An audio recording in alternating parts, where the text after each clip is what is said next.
Assalamualaikum warahmatullahi wabarakatuh. Halo guys, gimana nih kabarnya? Selamat Hari Raya Idul Adha. Selamat Hari Raya dimana semua orang yang mampu berkurban ya teman-teman ya. Nah, kali ini seneng banget sih, ini pertemuan yang ke-14 teman-teman ya. Jadi aku sebelum kita ngebahas ke materi, aku mau kalian ngebayangin dulu kita lagi duduk di warung nasi misalkan gitu ya, nasi padang misal. Terus kita dengerin ada dua kelompok gitu atau seseorang yang cerita itu soal kejadian yang unik banget gitu teman-teman ya, yang terjadi di kampungnya gitu.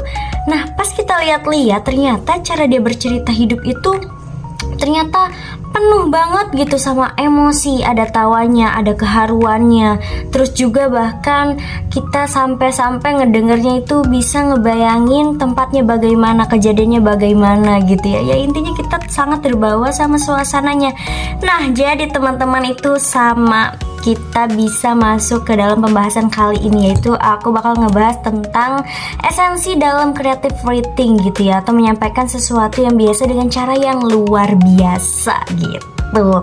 Jadi ini tuh materi yang biasa tapi juga luar biasa gitu ya. Tapi bagaimana sih teman-teman ya kalau itu diterapkan dalam kehidupan dunia jurnalistik seperti penulisan berita dan artikel. Nah, oke, nah di mata kuliah penulisan berita dan artikel ini di episode 14, bahwa teman-teman ya, selama ini kita sering mikir gitu kalau berita itu harus kaku, formal, dan lurus-lurus saja gitu, sesuai dengan kayak ini tersusun banget. Sebenarnya teman-teman ya, dengan pendekatan kreatif juga kita bisa bikin tulisan itu, baik itu berita atau artikel, yang tetap faktual tentunya gitu ya, tapi jauh lebih menggugah hati dan menarik untuk dibaca.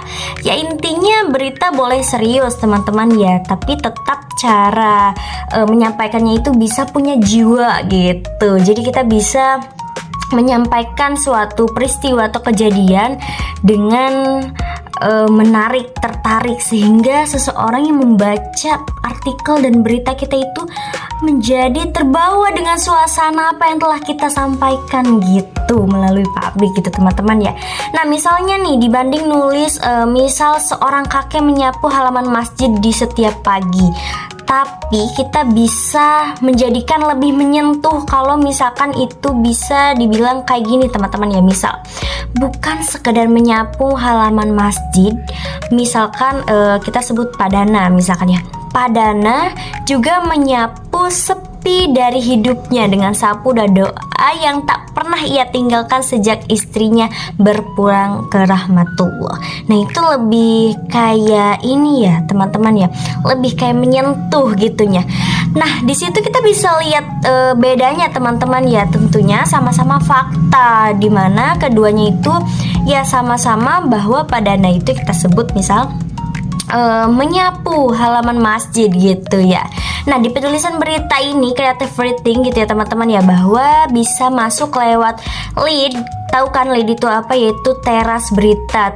Sebelumnya aku pernah ngejelasin ya, pasti teman-teman masih ingat semoga. Nah, bukan sekedar info, terus human interest gitu ya, yang fokus ke sisi kemanusiaan gitu ya, dan itu bukan cuma sekedar data dalam berita gitu ya. Seterusnya yaitu bahasa yang visual teman-teman ya. Jadi pembaca itu gitu ya bisa melihat lewat kata-katanya juga dan hidup gitu teman-teman ya. Nah, sementara dalam penulisan artikel nih, kita masuk ke artikel lagi ya teman-teman ya, bahwa apabila yang opini atau future itu ruang kreatif gitu ya, itu makin luas teman-teman ya sebenarnya. Nah, kita itu bisa membawa pembaca jalan-jalan ke masa lalu gitu teman-teman ya, yang mengajak mereka melihat dari sudut pandang yang unik tentunya. Bahkan kadang curhat dikit juga ya nggak masalah teman-teman ya, selama masih relevan dengan pesan yang mau kita sampaikan gitu ya. Ya kuncinya sih jangan cuma ngasih tahu aja sih, tapi kita kita juga bisa nunjukin gitu ya. Misalnya kampung itu miskin, tapi kita bisa ubah lebih jauh menarik lagi, seperti misalkan di kampung itu suara anak-anak lebih keras dari suara kendaraan karena memang tak ada kendaraan. Nah, kita bisa mikir sih. Jadi maksud creative writing ini, penulisan kreatif ini bukan hanya sekedar faktanya, tapi dibaurkan dengan sastra gitu ya, bahasa yang frasa gitu, sastra.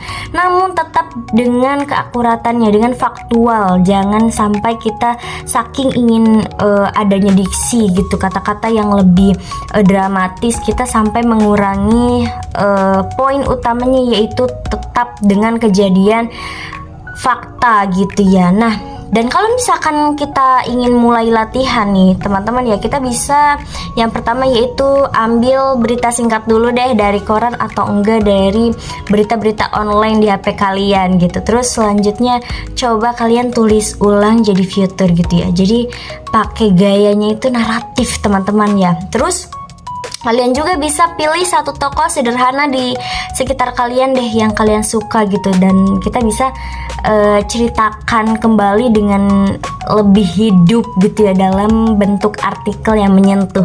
Jadi teman-teman ya, karena dibalik setiap fakta itu ya selalu ada cerita, dan tugas kita sebagai penulis nih di dunia jurnalis gitu ya adalah ya membuat cerita itu lebih hidup gitu ya, lebih bermakna juga gitu ya.